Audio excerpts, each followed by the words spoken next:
everyone. This is Frank Shines here with my brother. Granison shines. How you doing, Granison? How's everything? Merry Christmas.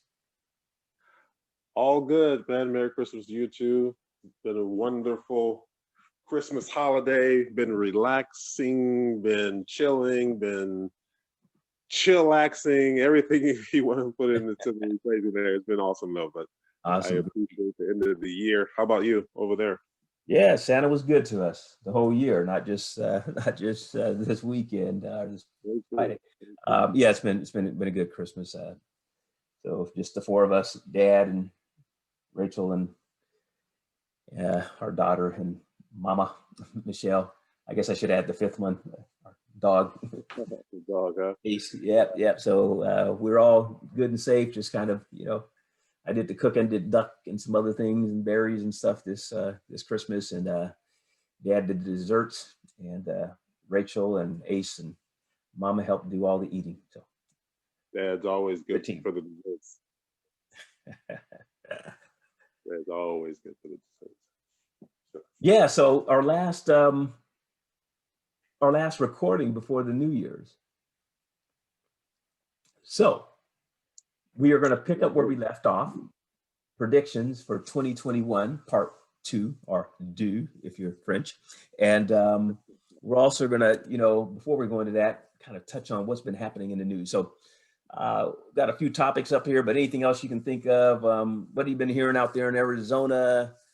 And what's your friends around the world? I'll tell you what I've been hearing and seeing, and we'll talk through some of these other items as well. But I guess the big thing is, for the first time ever, we broke through the 60,000 deaths COVID in a month, and the month is not even over.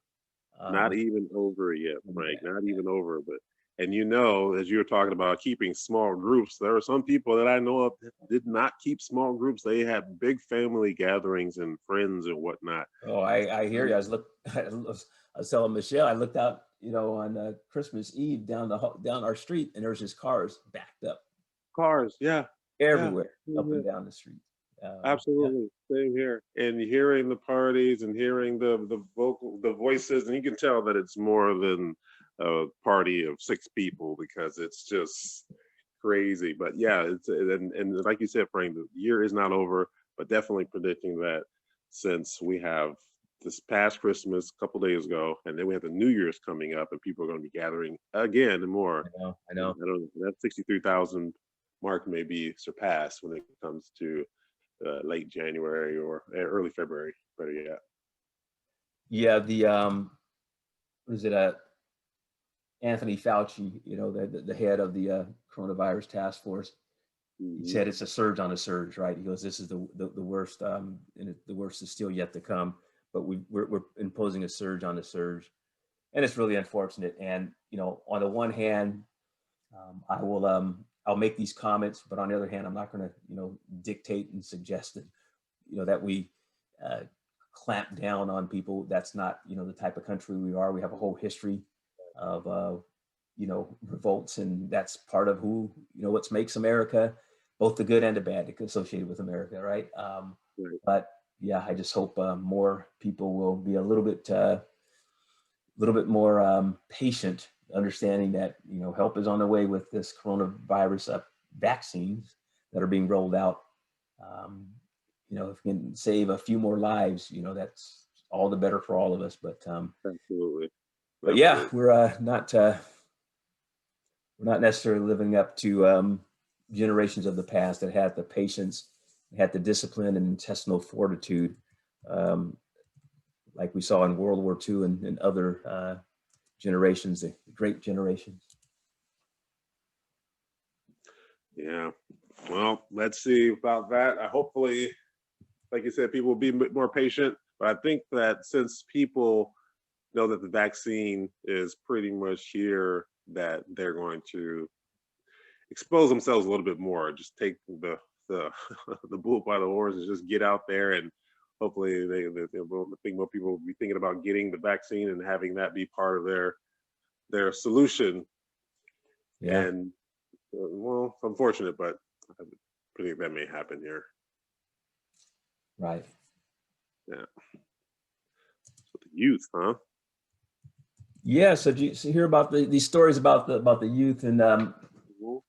Bloomberg report, special report? They talked about the generation interrupted, but I thought it was an interesting, initial data around this. But they're talking about, is it kind of a lost generation with the pandemic, and some of the figures that they highlighted were, this trend. If they went back and looked from March, April was a big peak when you saw this Right. kind of the peak in unemployment across all ages, and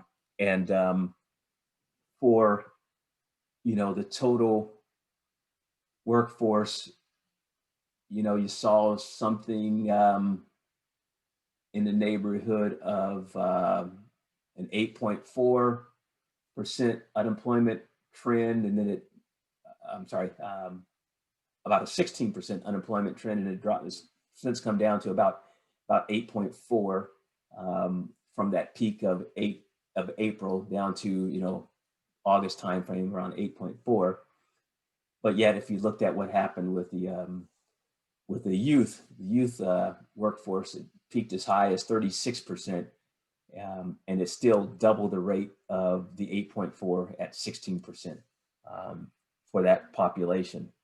So yeah, I don't know what your experience is with with your daughters around that age group, but it's definitely something me and Michelle we've talked a lot about as we prepare Rachel.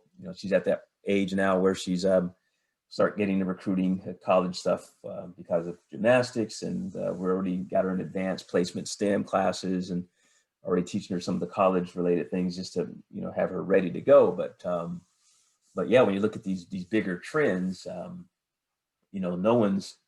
no one's safe. Yeah, and that's the scary part about it. We used to have some sort of predictability. Hey, we go to college, we pretty much will get a job or have a job offer, depending on, of course, the major, all things being equal. But you had that comfort there because of your education that would transpire. And Frank, to see that this is not the case right now, because I know people who their kids are in college and they're moving back home and they Yep. don't have a job and they don't Yep.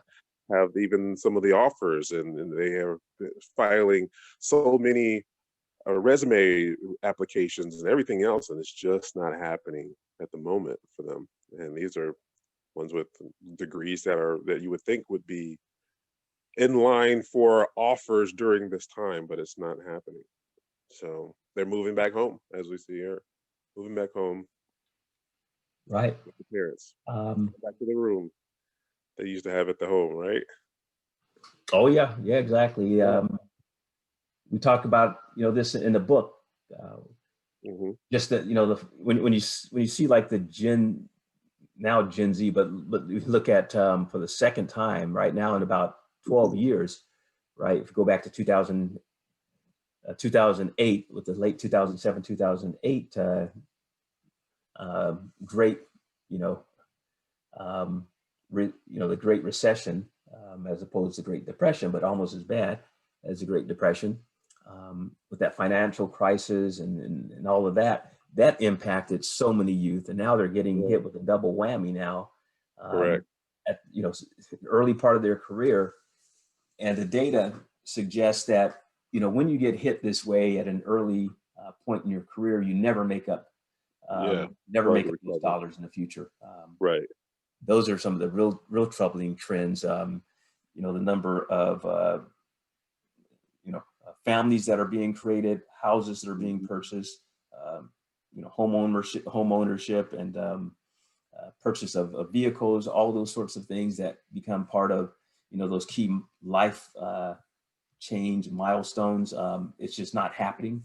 It's happening at a much later rate, and as that occurs, there's a lot of concern, because you also, in addition to getting hit this hard, you now have other individuals who would have retired, whether it's baby boomers or even Sure. right the next generation following them, Gen X's, that would have been looking to retire, that are going to stay in the workforce In the longer, which is workforce going to make it more longer. Yep. difficult, right? And then you've got the increasing challenges associated with globalization, which maybe brings us into this other story that we touched on. China is now poised to overtake the U.S. as the #1 economy in the world, Exactly. than initially expected, right? Yeah. Economists have been talking about this for a while, haven't they? Yeah, exactly. Mm-hmm. Yep. And which furthers here going back to the previous point, which furthers the wealth gap between the ultra wealthy and those who are not as wealthy. And it's just it's eroding the middle class even more so because of that. And we saw they did a report last week. I was listening to NPR, they were talking about homes that were purchased versus, and there were more luxury homes purchased by the rich who got, Oh, right. Mm-hmm. who increased their wealth during this time, and less homes purchased for those average Americans. So you see that gap even in the real estate market. You see it in other nuances as well in terms of business. You see it all. It's going to be affecting all over. It's going to just have that trickle down effect or domino effect into other industries. Wow. Yeah, that's crazy. Yeah. No, you're exactly right. In that report, that I was looking at, around the impact of China and how it's, directly affecting our middle class erosion, Mm-hmm. for reasons, we'll get into more here a little bit later around healthcare and education and these types of things in terms of our predictions for 2021. But yeah, the Center for Economics and Business Research, they now expect that, when you look at the value of the Chinese economy relative to the U.S. economy, measured in U.S. dollars, it's expected to exceed that of the U.S. Right before the prediction was 2033, 34 timeframe, and now it's Right. half a decade faster than that, right? Oh, 2028. wow. So I mean, here we are at 2021. So we're like within 7 years. Within the next 7 years, and who knows, it could be even sooner, the U.S. will be the second largest economy. We will no longer be #1 economy. No, exactly. No longer the powerhouse that we were in terms of economic reasons. So yes, wow. So in the news around Trump, so he left D.C., went to Florida, but left a few things undone. Did you hear about the news there? Yes. And that being said, we have millions and millions of Americans who need the relief. And of course, they were talking about, oh, well, now they got to send the bill down to Florida because that's where he is, left the DC economy and went with Mar-a-Lago and hanging out there. And my goodness, man, Right. it's to have him just leave it undone is a travesty in my book. Yeah. What anybody says there. Yeah. The other part of that is the defense bill, and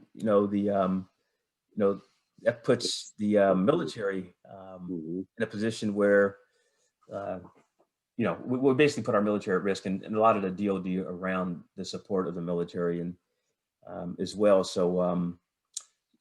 So he vetoed a defense bill this past week. So that's also got people concerned.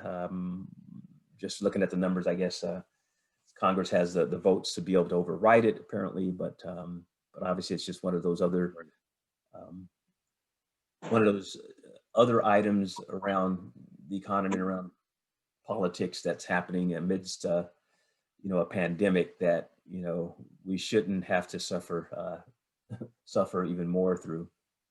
So yeah, a lot of concerns from both sides, the Republicans and the Democrats, around some of those things that they had hoped to be able to roll out, the relief package and pass the defense bill and other things, kind of close out the year on an uptick. And unfortunately, it's a lot of them, millions of Americans now are going to be at risk. Yeah, it's unfortunate. And that just goes to show that, as a leader, you should have one of the priorities should be the people that you are leading or supposed to be leading. Right. And avert your responsibilities, and that seems to me is just not displaying high value, high quality leadership qualities there at all. So Right. So another big issue in the news: West Point caught in a cheating scandal, the worst in 40 years. So yeah. not good. As a graduate of Air Force Academy, who's at the very top of our, top of our value system. Mm-hmm. In fact, it was on the right. It was everywhere you go, you'd see it. We will not lie, steal, or cheat, nor tolerate among us anyone who does. That dates all the way back to President Thomas Jefferson back in 1802. When the U.S. Military Academy, or West Point, was founded. Obviously, the Air Force was spun out of the Army, so the Academy came along later in 1947 when MacArthur kind of formalized the honor code for all the service academies and crafted the words that I just kind of spoke to. The West Point's words are almost exactly the same. I think some of the words are slightly moved around, but they basically say the same thing: we will not lie, steal, or cheat, nor tolerate among us anyone who does. And military, how do you feel on the concessions they're making for 55? Yeah, so when I was at the academy, if you were caught cheating, here, type of a thing, you would immediately be dismissed from the academy, hands down. Just all the service academies had that rule. In 2015, a new rule was passed to kind of acknowledge the fact that, well, I guess to acknowledge the fact that no one's perfect, maybe, and what we should try to do is, rather than eliminate everyone from the academy, if individuals are willing to come out and confess, that they've not lived up to the standard, then there is an option for them to go before the board and therefore not necessarily be dismissed outright.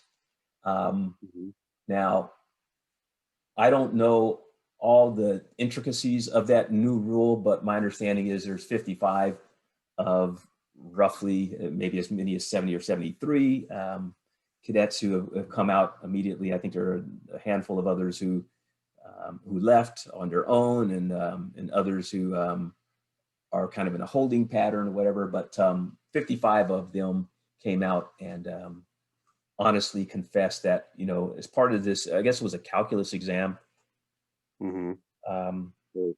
But it's a trend that they are seeing across a lot of other colleges and universities. This does not excuse the behavior, but in COVID, with virtual environment, it's become easier to cheat, and perhaps because you don't have, maybe you feel more pressure because you're not in a class where you can have the same type of interaction with your professors and with other classmates to learn things. Maybe that's been part of it as well. But it is something they're seeing it run across the U.S. I haven't looked to see what's happening, kind of globally, but definitely in the U.S., it's a trend that a number of universities have also cited. The ease of the cheating because of the remote learning opportunity, and they can get online and get some answers, even though they're, from an honor position speaking, Right. should just do the test. But of course, let me go online and see what I can find out real quick regarding this answer, right? That kind of mentality. Right, exactly. Yeah.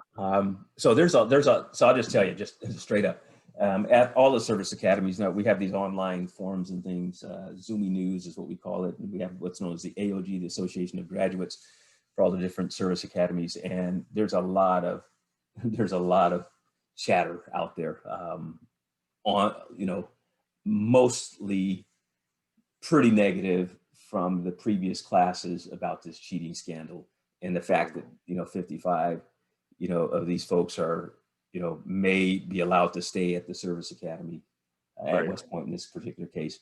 So not lost on a lot of the service academy grads who we all agreed that this was one of the most important items. And I'll just give you a little history on this because given what's going on around coronavirus, I think it's particularly important. And I was watching The Crown on Netflix with Michelle last night. And so, for the first time, she was kind of learning a lot more about the whole history of the military and, the U.S. Through my eyes, because, she's originally born, in Jamaica. Right. So they're showing the a number of different things that were related to the military. One was around an incident in some false information and things out of the UK associated with the Duke of Windsor and the Nazis, and there's a whole issue around that. But then there was also an incident around the military and LBJ and the Vietnam War. And at the Air Force Academy, our professors who were, World War I, Korean War, and World War II, and Vietnam War veterans, they told us, they made it very clear, don't put yourself in a position in terms of your ethics that allows you to be compromised, right? Whether that's in war and behind enemy lines as a prisoner of war, which is why I have so much respect for John McCain and the fact that he stayed there and spoke the truth and was not, he was tortured because he would not, use words degrading the U.S. United States of America, regarding the war, and a number of different individuals that were at the academy who were in similar situations in terms of prisoners of war or knew many of the prisoners of war in different wars and said, you got to stand up to what's truth. There's an old saying that if I can't go back with my self-respect, I won't go back at all. That's a very famous phrase from one of the prisoner of war candidates. That ethics extended to the body bag count fiasco that the military faced under LBJ and partially, in the Nixon era. And so the big point that they preached to us was, don't let yourself even be compromised by a president. You cannot obey an unlawful order, even if it comes from your chief, your commander in chief, the president of the United States, right? And I think that's important because of what we saw at Lafayette Square and how the chairman of the Joint Chiefs of Staff stood up and said, this is not what the military does, right? We do not get involved in domestic politics. We're not going to be used as a political instrument, against our own citizens. And so I think that was a really important stance to take. But this is where this whole discussion now around West Point in the current climate around disinformation, misinformation, and where do your loyalties lie? Your loyalties as a military officer always lie with the U.S. Constitution, not with a president, not with any single individual, not with your own preference or ego. It's always with supporting and defending the Constitution of the U.S. and its people, right? That's the oath you take. And so they drilled that into us and said, be careful because, over the coming years, you will be faced with a challenge like this throughout your career, challenges like this throughout your career. And you may be in a position where, right, you may have to say, speak truth to power, even at the highest level of government. So that's why this is receiving a lot of attention because of many of the folks who went through the service academies were taught by Colonel Waken. He was the guy who wrote the whole book on ethics and so forth, and everybody knows about him in the service academies. But a lot of great lessons learned there. And so what's happened is this whole cheating scandal has taken on a whole life of its own in terms of the current application of extending the honor code well beyond just the four walls of West Point into your career as a military officer. And by extension, why don't we have more of these types of things with other leaders? And I would say, why don't we have these things in Silicon Valley, right? Yeah. Just like a military person has to be trained to use weapons and technology for weapons, we're also taught ethics, right? Every week we have ethics classes.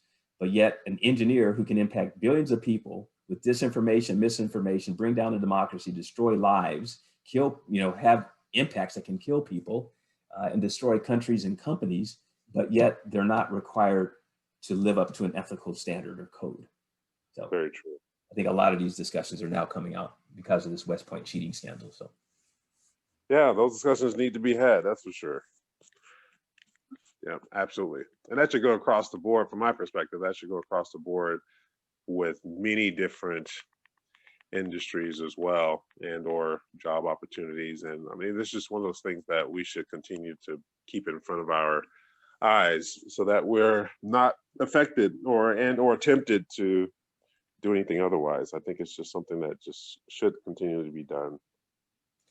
yeah, I think we're going to find, when you look at coronavirus, and if you can imagine the truth having been more forcefully communicated and defended, how many more lives could have been saved, right? As an example, right? So I think it has real world implications. And as we look forward to talking about, some of these 2021 trends, I think this is going to be an important part of, how do you start to think about combating disinformation, making it possible for us to, reform our democracy to survive in this new, era of artificial intelligence and genetic engineering and, quantum computing and everything else that's happening. So, sure, that's something that our leadership will definitely have to address in the very, very near future, and or like we wrote about it in the book as well, how to utilize and institute a process of leadership across many different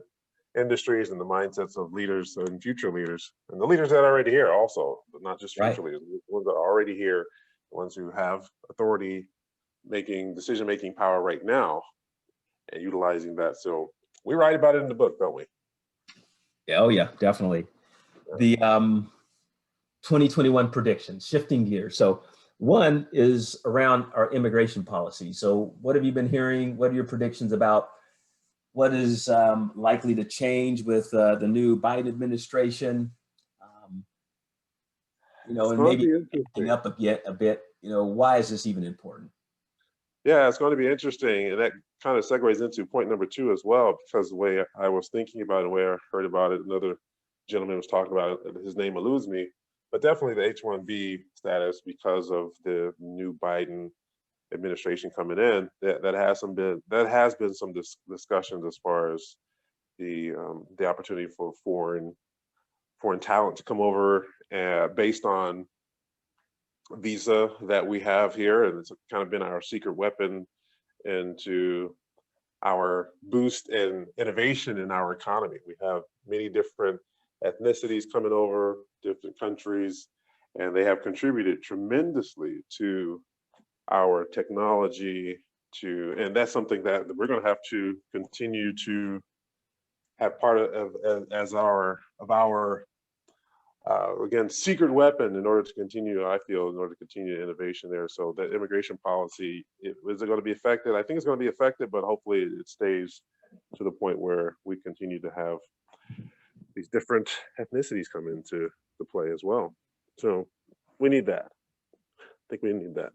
Yeah, well, just thinking about, some of the trends, the predictions we kind of touch on here. Now I'm going to just kind of maybe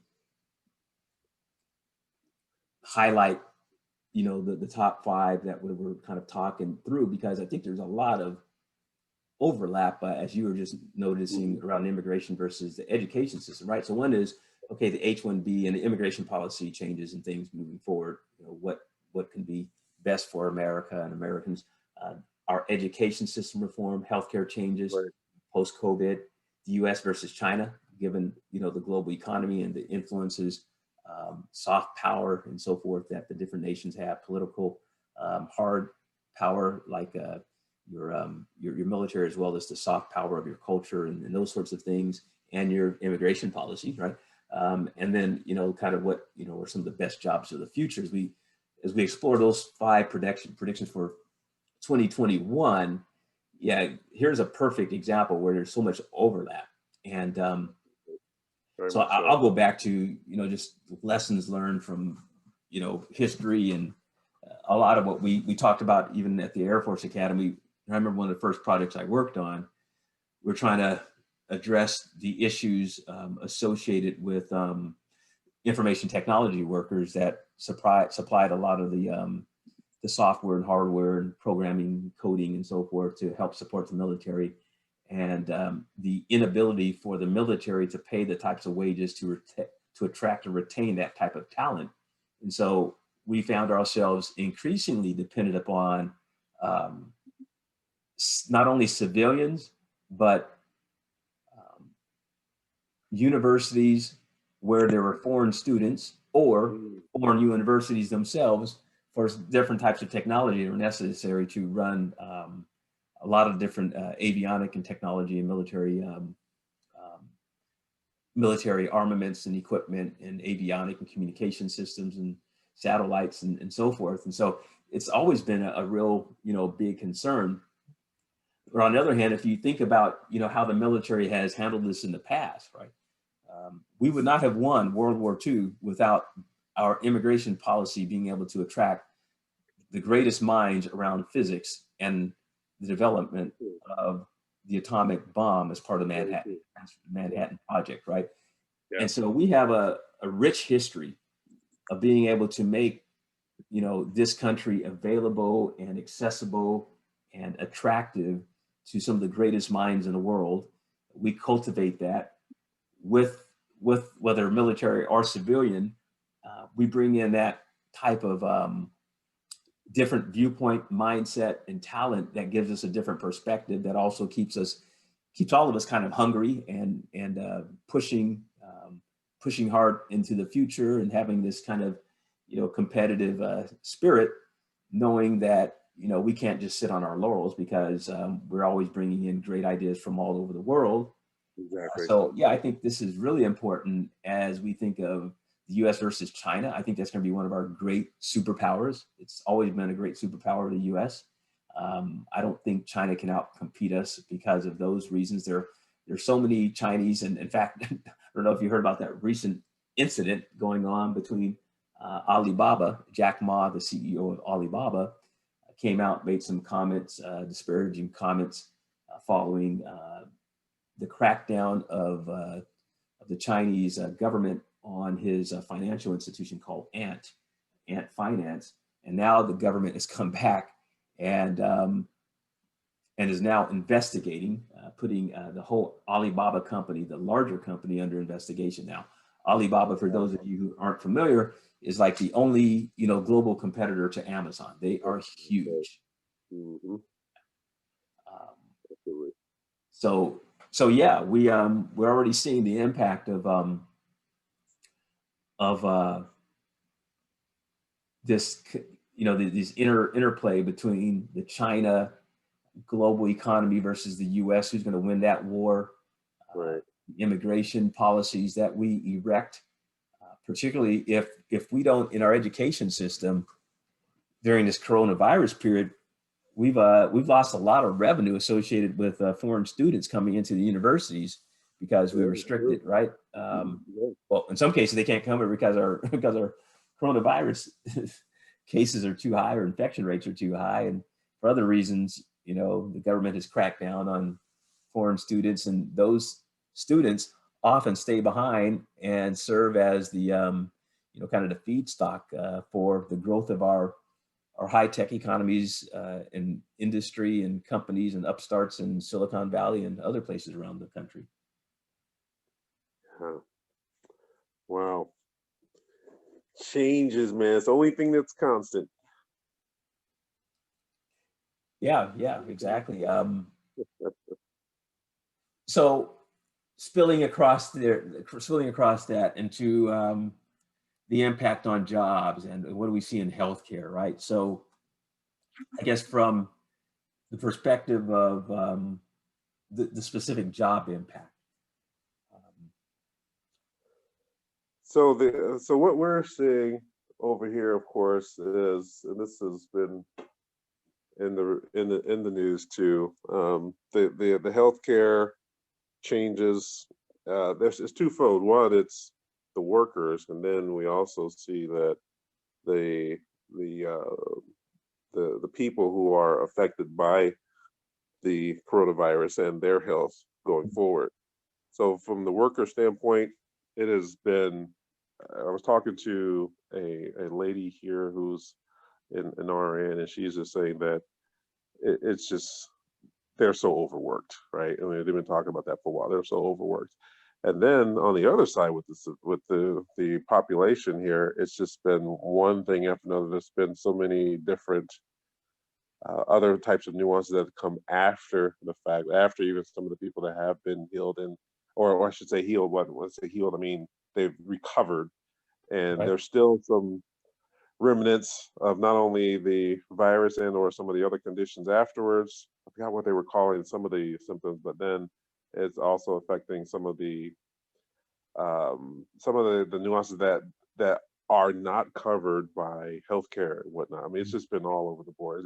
I think that something needs to definitely happen. Some reform definitely needs to happen in healthcare after post COVID. There's a Yeah, lot. I really do think that Biden and his administration are going to put a lot of emphasis in this area.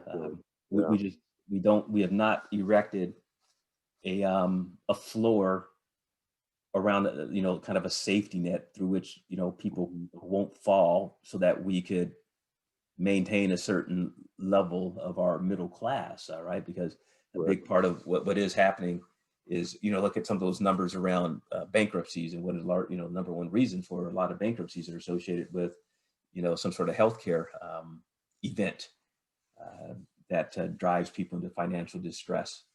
And we Right. look at coronavirus, where the government, forcibly, um, demands that companies and people cannot make money, cannot generate income, but yet we don't put in place the proper type of healthcare coverage Mhm. for those individuals. Correct.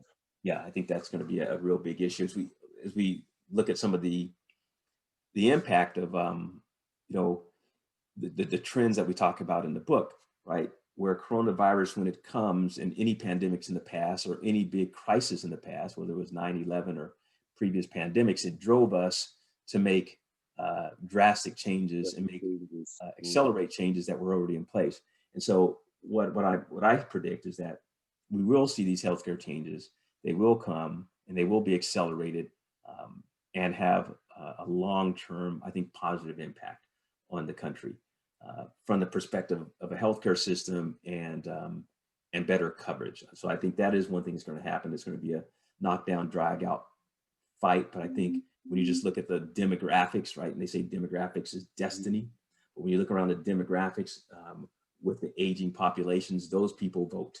And when they vote, they have an impact. And more of them are retired or retiring. And therefore, I think they are going to demand that we have a better kind of a floor, with respect to some sort of safety net for people as it's associated, as it relates to healthcare. I think the other thing we're going to see is a dramatic decrease in healthcare costs. I think individuals have come up with behavior changes that they've learned from the coronavirus. We kind of briefly talked about before that the new normal will not be just normal. We're not going back to normal. It's going to be new, whatever it is. And I think one part of that is that people are going to have recognized, if you are healthy and you take care of yourself, you have a better chance of surviving coronavirus, right? The COVID. Yeah. And consequently, therefore, your healthcare costs and everything are going to be less.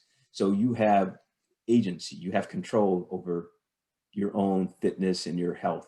So I think you'll see some trends there. We're already seeing a lot of things where people are using apps and working from home in a more flexible way that lets them get up and move around. I think you're also going to see where the healthcare costs are going to come down, because more and more of the medical profession is moving to telemedicine. So I think that's going to be a big change that we'll see moving forward. That's going to reduce healthcare costs, put kind of health back into the hands of the people, to be responsible more for themselves. I think you're also going to see the fact that you've got big data and analysis and information that allows an insurance company to incentivize Right. or provide consequences for people who don't take better care of themselves. And I think those types of forces will also impact us long term, in a positive way. Oh, that's good because healthcare reform is, in my book, way past due. We know that the costs for said premiums have been very much so unstable, to say the least, and we're definitely ready for that. Definitely. Yeah, I mean that is one. I mean, here's a perfect point. We're talking about the China, kind of global competitiveness, right? So yeah, if we've got healthcare costs that are growing at a higher rate than other nations, and we spend more on healthcare than other nations as a per capita, that directly impacts every single job, right? Because those Right. individuals who might be getting a raise, that money will not go to a raise and to their salary because it's paying for their healthcare. And those employers know, right, that they have to account for 10, 20, 12, 30% more, whatever time period to cover their healthcare costs associated with their employees, and consequently, those wages aren't going to get passed on, which means that you're not going to always be able to attract the top talent, the type of and drive the types of incentives with individuals around productivity and innovation, and consequently, it does not make you as competitive. Not only that, that means you've got to build into every single product or service you create this additional premium associated with covering healthcare labor, because we haven't brought our system in alignment with kind of a global standard around per capita cost of health, right? And so that puts us at a competitive disadvantage. So I think again, there's a perfect example where we see some of these trends and predictions kind of overlapping and having cross impact. So Right. best jobs of the future. When I think about some of the best jobs, first things that come to mind is individuals. It's not just the skill you learn, but it's the ability to become resilient. We call it cycle flex. In the book, where kind of we let in a lot of stress, but we haven't brought in cycle flex, meaning psychological flexibility, because the future Right. is happening so fast, it's so rapid, you can't predict what it's going to be. So you've got to be just resilient to change and ability to adapt. So we think that's one important thing that kind of a behavioral skill set, if you will, that's going to be a part of the future. Obviously, artificial intelligence, part of the title of the book, right? AI, all the genetics and biologics types of skills are going to be jobs of the future. The ability to learn and problem solve much faster, jobs around innovation, where you don't just say grab raw data, but you take the data and you think of creative ways to simplify the communication of the information to persuade and convince people, particularly in an era where we've had a lot of misinformation and disinformation and fake news. Right? I think that's going to be a big challenge for companies moving forward. How do they protect their brand around fake news? How do they protect their industries? How do they protect your country around fake news? Sure. So cyber, right, with the big break, the cyber attack that we have. I think the cybersecurity types of jobs, obviously the technology and computer science types of jobs are going to be jobs of the future. But I also think there's going to be this whole new job approach where you bring in the creative, innovative side of yourself as a human being and your ability to move physically in the world, which an AI and a robot can't do as well as people. And you combine it by augmenting your skills with that artificial intelligence algorithm or with a robot, right? So examples of this are like, if you think of what's happening, say in the cockpit and in the operating room, surgeons that literally do brain surgery and do other surgeries by using Right. their hand, but they're aided by high-tech goggles and glasses that allow them to see better, at high resolution magnification. They're working through, you know, the equivalent of joysticks as they do surgery. They've got foot pedals to help navigate as they move instruments and things through the body as they're performing their surgery. Very similar to what a pilot does, right? So on the one hand, you know, we have autopilot, which is assisted pilot controls throughout the cockpit, but you never turn over the entire control of the stick and of the cockpit to a computer, right? There's always a human in the. So I think human in the loop types of innovations and technology skills are going to be a big part of the types of jobs of the future that we're going to see. Well said. Well said there. I agree 100%. Not much I need to add there. He articulated that very, very well. So I'm following your thought process on that one for sure. And like you said, one of the, I think you said this, but you alluded to it, but also that opportunity of being able to really simplify complex notions and thought processes that come about throughout the job opportunities. So that's definitely something that we need to learn how to do. Or future. Right, yeah, I think one of the chief reasons, you know, I was talking with you know, a friend of mine we were talking about who's in the White House working, you know, one person removed from the president. We had some conversations over the last few months. You know, he's got a couple of kids that are, you know, one recently graduated from Georgetown and another who's been in the job market for a while. But looking at you know, the challenges that they have, and he was explaining to me that, you know, his daughter, who's now working for a consulting firm, you know, similar to a big IBM consulting or Ernst & Young or Deloitte & Touche type consulting firm, and the things that she's learning already around just how complex things are, technology and healthcare and genetics and robotics and all these sorts of things. And then her brother, his son, who is in the area of graphic design and communication. And he goes, you know, initially when he got into this industry, I was just kind of really concerned. And he brought this up to me during our last Air Force Academy reunion. And, you know, he had written that first book, and he was saying, hey, I got to, you know, can you give me an extra copy of this book? I got to give it to my son because I'm not sure he understands the new changes in technology and things that are happening around the world. He wants to do this graphic stuff. He goes, but what he's seeing now is that what his son is doing is taking very complex information around issues that most people don't understand and simplifying it through video, animation, and other graphics to make a message more accessible and understandable for average people.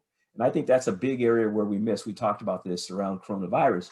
And I said, you know, one of the things I've been surprised that the administration, you know, has not done there in the White House is, soon as this virus hit, why did we not go out to some of the top Hollywood producers and artists, you know, in New York and other places around our country, bring them together, and through combination of Hollywood animations and sci-fi, right, and music things, simplify the message, right?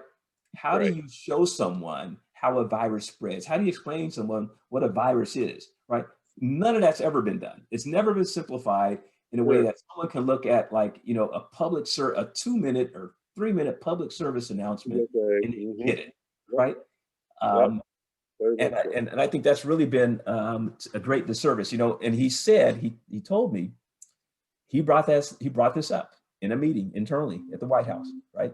And he said, soon as Tom Hanks got coronavirus, we should have jumped all over that and used him as a key spokesperson, and we didn't do it.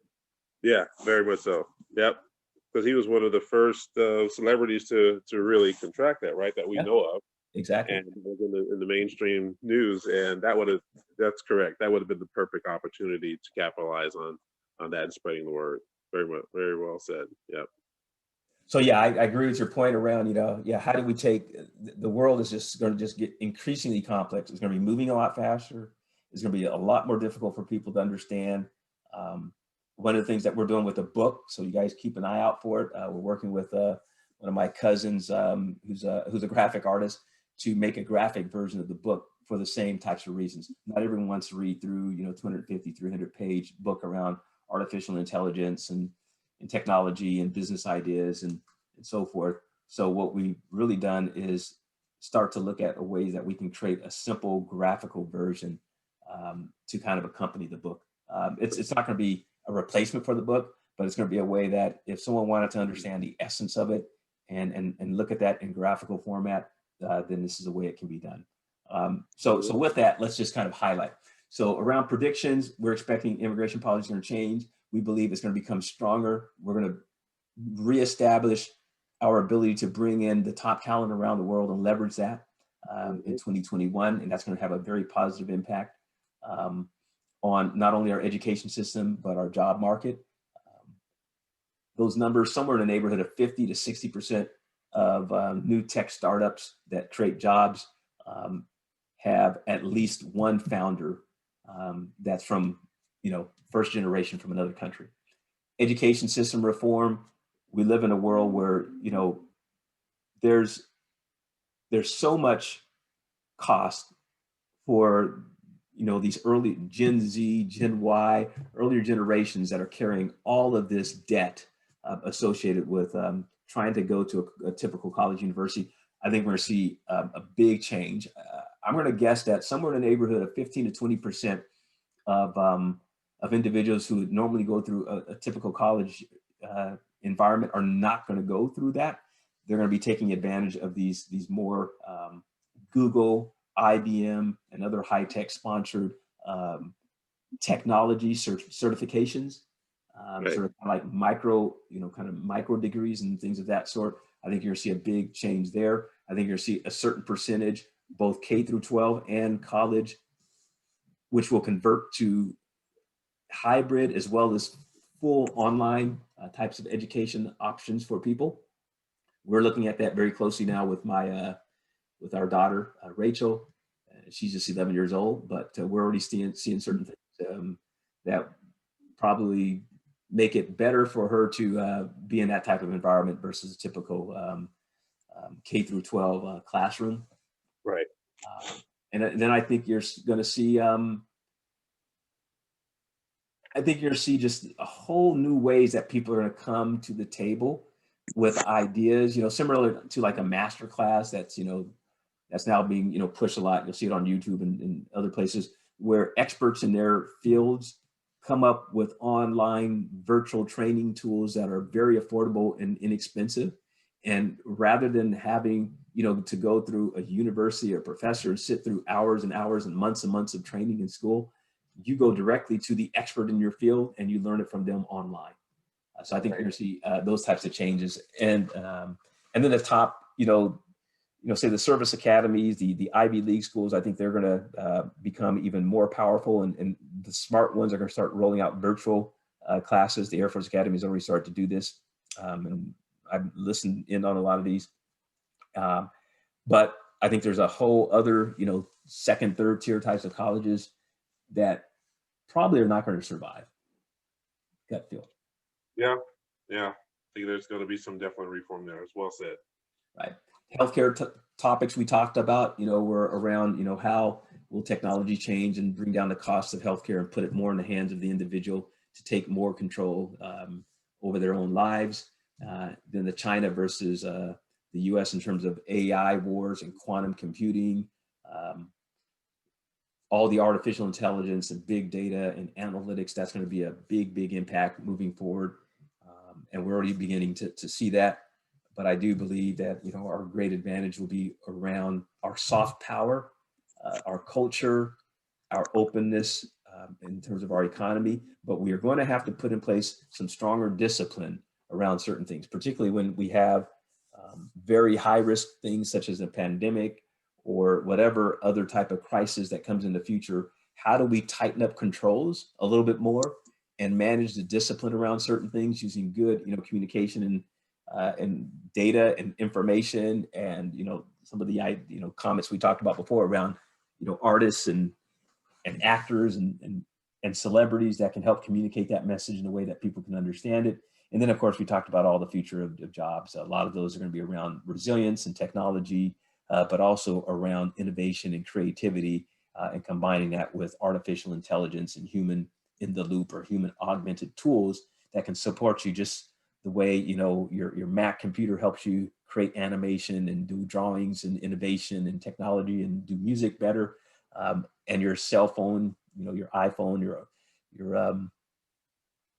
your Samsung phone, how it augments you and helps you learn, find information, become more productive, come up with ideas, learn from others, all those sorts of things.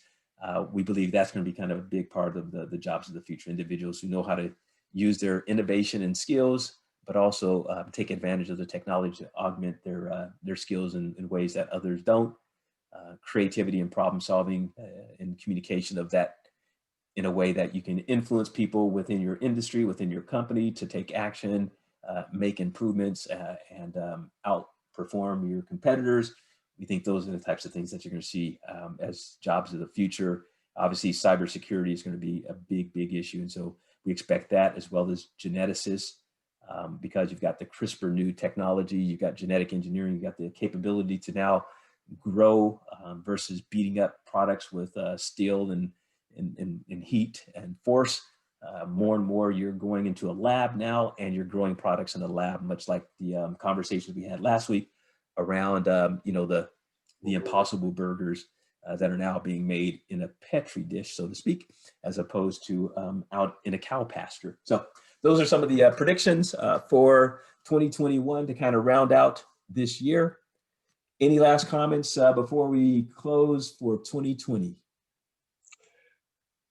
Been an interesting year. So looking forward to 2021. Opportunities avail. I think the opportunities are going to even be more so if we, and I think this is apropos for everyone, speaking to everyone here, find and look for those opportunities. I believe they are out there, and I believe we just have to be a bit more, we have to think different. That's my mantra coming going into 2021. Think different and grow from there. Yeah, I like that. Good summary. Well, listen, everyone, it's been a joy speaking with you all. It's been a pleasure working with Granison over the, you know, during the pandemic shutdown period. We just kind of worked around the clock, got this book revamped for the coronavirus age, got it out in the people's hands. So thank all of you for all of your support in 2020. Wish you a much better year in 2021. This is Frank Shines and Granison Shines, authors of Let In But Let Out, Left Out, Leadership, Faith, and Knowledge in the Age of AI, Coronavirus, and Fake News. Happy New Year and Merry Christmas.